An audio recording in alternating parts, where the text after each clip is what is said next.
Hello dear students. तो आज हम एक्सरसाइज 6.3 का इंट्रोडक्शन करने वाले हैं। ये आपका क्लास 9th मैथ्स एनसीईआरटी इससे हम कर रहे हैं और ये आपका चैप्टर 6 चल रहा है, लाइंस एंड एंगल्स। तो इससे पहले हम 6.2 तक कंप्लीट कर चुके हैं और आज हम इंट्रोडक्शन करेंगे। इसके बाद हम इस एक्सरसाइज 6.3 को सॉल्व करेंगे। तो इसमें देखिए बहुत ही इसमें दो थ्योरम है, बहुत ही थोड़ा सा इंट्रोडक्शन है इसका। तो देखिए थ्योरम फर्स्ट आपकी, एक तो इसमें सम ऑफ एंगल प्रॉपर्टी है और ये आपकी एक्सटीरियर वाली है, तो दो ही हैं आपकी इसमें। तो देखिए थ्योरम फर्स्ट है, the sum of the angles of a triangle is 180 degree. Sum of the angles of a triangle मतलब कोई भी ट्रायंगल है, आप कोई भी ट्रायंगल ले लो, कोई भी दुनिया में कोई भी ट्रायंगल है, तो उस ट्रायंगल के इंटीरियर एंगल का सम जो होगा वो 180 डिग्री के इक्वल होगा। तो यही हमको प्रूव करना है। तो देखिए इसमें the sum of the angles of a triangle is 180 degree. तो एक ये ट्रायंगल हमने एक कंसीडर कर लिया, PQR एक ट्रायंगल है, 1 2 3 ये इसके एंगल हैं। तो हमें ये प्रूव करना है कि angle 1 plus angle 2 plus angle 3 is equal to 180 degree. तो इसके लिए आप क्या करें, इसमें हमने क्या किया कि एक कंस्ट्रक्शन किया है कि QR के पैरेलल में हमने एक XY लाइन ड्रॉ कर दी। ठीक है, ये पैरेलल लाइन है। तो ये कंस्ट्रक्शन इसमें किया है कि XY एक पैरेलल लाइन है QR के, इस तरह से कंस्ट्रक्शन किया है। और 1 2 3 ये तो एंगल पहले से ही थे, तो 4 और 5 हमने और ले लिए यहाँ पे, ये एंगल 4 एंगल 5। ठीक, तो we construct a line XY which is parallel to QR। ठीक, ये हमने XY को किया। उसके बाद हम ये कह सकते हैं कि angle 4 plus angle 1 plus angle 5 is equal to 180 degree. क्यों है? क्योंकि XPY एक लाइन है, XPY is a line. Then angle 2 is equal to angle 4, angle 3 is equal to angle 5। क्यों होंगे equal? Angle 2 is equal to angle 4 इसलिए equal होंगे क्योंकि XY QR के पैरेलल है। ठीक, और ये जो हो जाएंगे अल्टरनेट इंटीरियर एंगल हो जाएंगे। तो यही हमने लिखा, इसीलिए 3 और 5।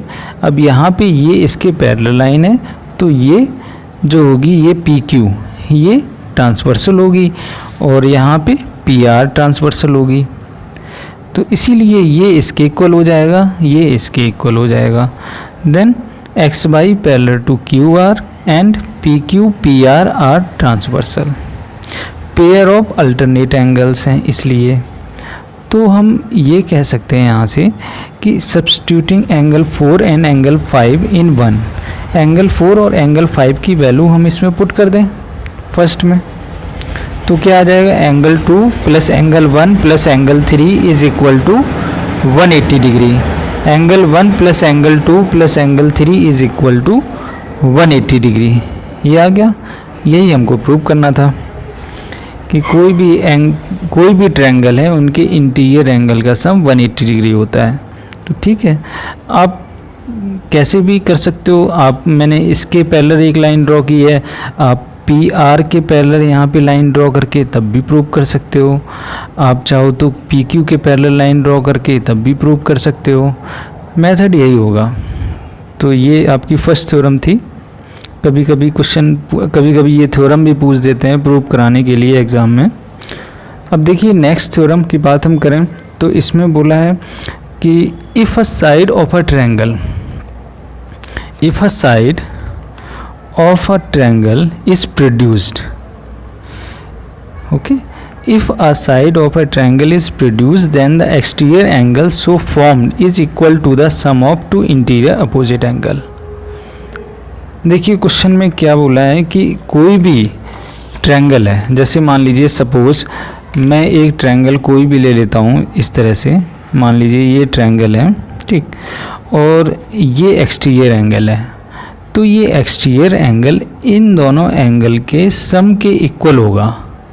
अगर ये मान लीजिए 30 है, ये 40 है, तो ये 70 डिग्री हो जाएगा इस तरह से। अब आप कहोगे मैंने यही क्यों लिया, इस लाइन को क्यों प्रोड्यूस किया। आप ये भी लाइन, आप मान लीजिए कोई भी ट्रायंगल आप ले लो, यहाँ पे इस लाइन को प्रोड्यूस कर दो, इस लाइन को प्रोड्यूस कर दो, आगे बढ़ा दिया, तो ये जो एंगल होगा वो इन दोनों के इक्वल होगा, इन दोनों के सम के इक्वल होगा ये वाला। ठीक, अब मान लीजिए हम ये वाला ले लो, इस लाइन को हमने बढ़ा दिया यहाँ पे, अगर हमने ये बढ़ा दिया तब भी इस केस में ये दोनों इक्वल, ये देखो वर्टिकली अपोजिट एंगल हो गए इक्वल। तो ये लो केस या ये लो, बात एक ही है। ठीक, यहाँ भी यही कंडीशन, यहाँ पे चाहे आप ये केस लो चाहे ये केस लो, इन दोनों के इक्वल होगा। अब मान लीजिए सपोज मैं इसकी बात करूँ, ये आगे बढ़ा दिया, तो ये वाला एंगल जो होगा वो ये वाला और ये वाला एंगल इन दोनों के सम के इक्वल होगा। ठीक, तो इसको मैं प्रूव करके भी बताता हूँ आपको कि किस तरह से ये इक्वल होते हैं।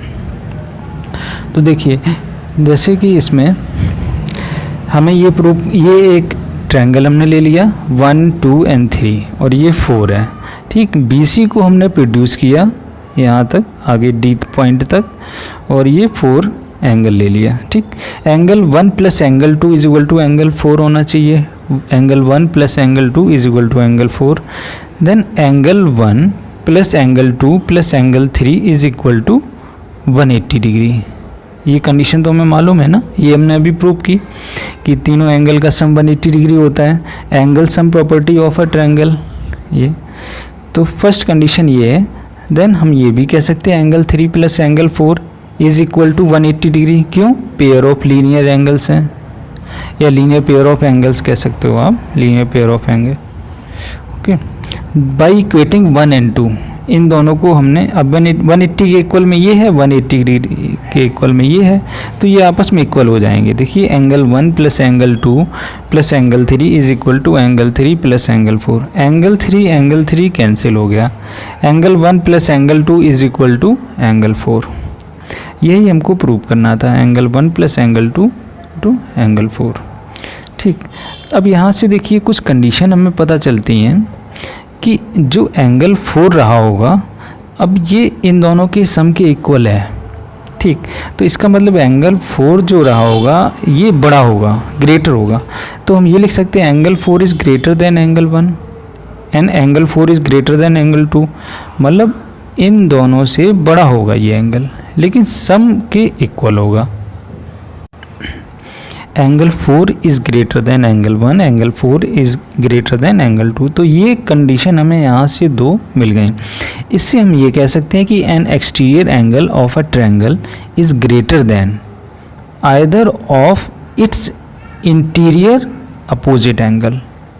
ठीक, अपोजिट जो एंगल्स होंगे, इंटीरियर अपोजिट एंगल्स, उनसे ग्रेटर होगा। तो यहाँ से आपको इस थ्योरम में ये कंक्लूड इसमें हो गया। कभी कभी इसका यूज़ करना पड़ेगा आपको, कुछ क्वेश्चन अभी आगे मिलेंगे जिसमें आपको इसका यूज़ करना पड़ेगा। ठीक, ये तो साइन आप जानते होंगे, ये ग्रेटर का होता है। अब ये देखिए, ये दोनों हाथ इधर फैलाए खड़ा है, इसका मतलब ये बड़ा है, तो ऐसे आप कभी नहीं भूलोगे। ठीक, तो एंगल 4 बड़ा है एंगल 1 से। ठीक, तो ये आपकी थ्योरम फर्स्ट एंड थ्योरम 2 थी। ये 2 ही थ्योरम है इसमें, इसके इंट्रोडक्शन में। अब इसके बाद हम एक्सरसाइज 6.3 की तरफ मूव करेंगे।